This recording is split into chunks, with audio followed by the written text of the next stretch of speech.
Bagi kamu yang sudah malang melintang di dunia desain grafis, tentu tahu jika profesi ini dipenuhi dengan banyak istilah.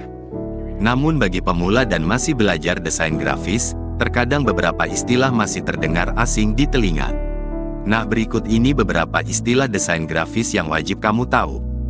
Jika dirasa penjelasan masih kurang, silakan googling untuk pemahaman lebih lanjut.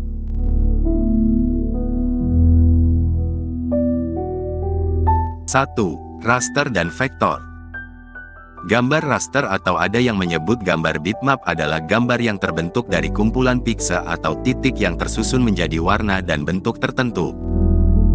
Contoh gambar raster adalah foto. Photoshop dan GIMP adalah salah satu raster editor yang paling familiar.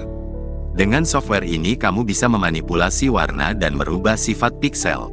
Namun karena raster mengandung jumlah piksel tertentu yang terbatas, merubah ukuran bisa menjadi lebih rumit. Misalnya, jika piksel sebuah foto berukuran kecil dan kamu ingin membesarkannya, maka kualitas foto akan menurun. Gambar vektor terdiri dari titik-titik, poin, yang masing-masing ditentukan oleh titik koordinat X dan Y. Titik-titik ini berpadu menjadi sebuah bentuk tertentu, dan kamu bisa mengisinya dengan warna. Gambar vektor bisa diubah menjadi ukuran berapapun tanpa harus takut kehilangan kualitas gambar. Contoh software pengolah vektor adalah Adobe Illustrator, CorelDRAW, dan Inkscape. Karena gambar vektor ini fleksibel dari segi ukuran, maka menjadi software yang paling direkomendasikan untuk membuat logo atau ilustrasi atau grafis lain yang akan ditempatkan di berbagai media dengan banyak ukuran yang berbeda.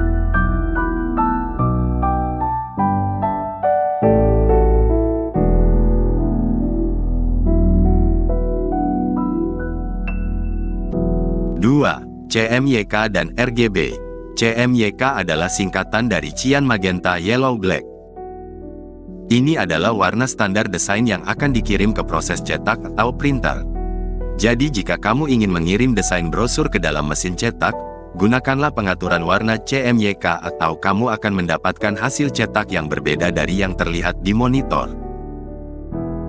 Warna RGB singkatan dari Red Green Blue adalah tipikal warna yang digunakan untuk tampilan monitor komputer atau televisi, kamera digital, smartphone dan lain-lain. Karena CMYK memiliki gamut warna yang terbatas dibanding RGB, maka akan beresiko kehilangan warna ketika mengkonversi warna RGB ke CMYK. Maka berhati-hatilah saat mendesain, selalu perhatikan outputnya nanti akan dibawa kemana. Cukup tampil di monitor atau akan ke proses cetak. 3. DPI dan PPI. Resolusi terkadang menjadi istilah yang membingungkan. Ada dua singkatan saat kita membicarakan tentang resolusi, yaitu DPI dan PPI. DPI singkatan dari dot per inch, sedangkan PPI adalah pixel per inch. DPI harus kamu perhatikan saat membuat atau mengedit gambar untuk dicetak. DPI mengacu pada jumlah titik per inci per halaman cetak. Secara umum, semakin banyak dot per inci maka kualitasnya akan semakin baik. Standar DPI untuk printing adalah 300 DPI.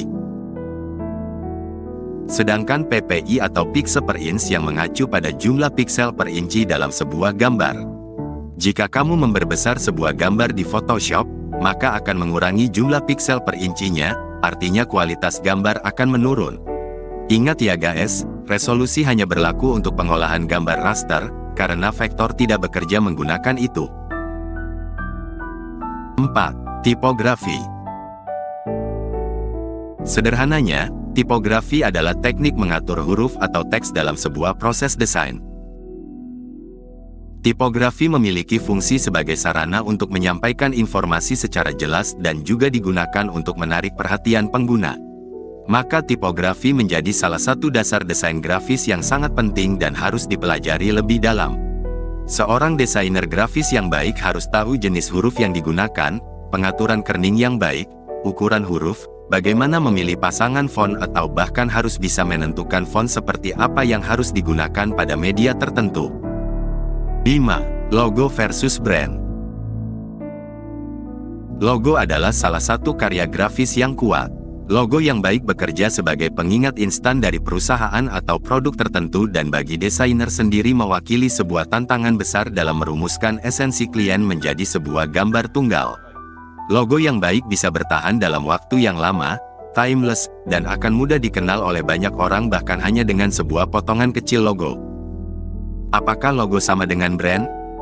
Tidak, logo adalah bagian dari proses branding. Tetapi biasanya logo adalah bagian yang paling menonjol dari sebuah brand. Branding mengandung pengertian yang lebih luas daripada sekedar desain logo. Identitas merek yang baik dibangun secara hati-hati dari berbagai elemen dan logo merefleksikan elemen-elemen ini dan bekerja dalam sistem brand itu sendiri. Merancang logo yang baik tidak semudah yang dibayangkan. Simak video lainnya yang membahas tips dan trik dalam mendesain logo. Demikian 5 istilah dalam desain grafis yang perlu diketahui oleh para desainer grafis agar tidak gagap saat menjelaskan atau ditanya oleh klien. Kami akan membahas istilah desain grafis lain pada video selanjutnya. Maka agar tidak ketinggalan, jangan lupa klik tombol subscribe, tekan tombol lonceng agar tidak ketinggalan video-video berikutnya. Salam kreatif dan tetap semangat!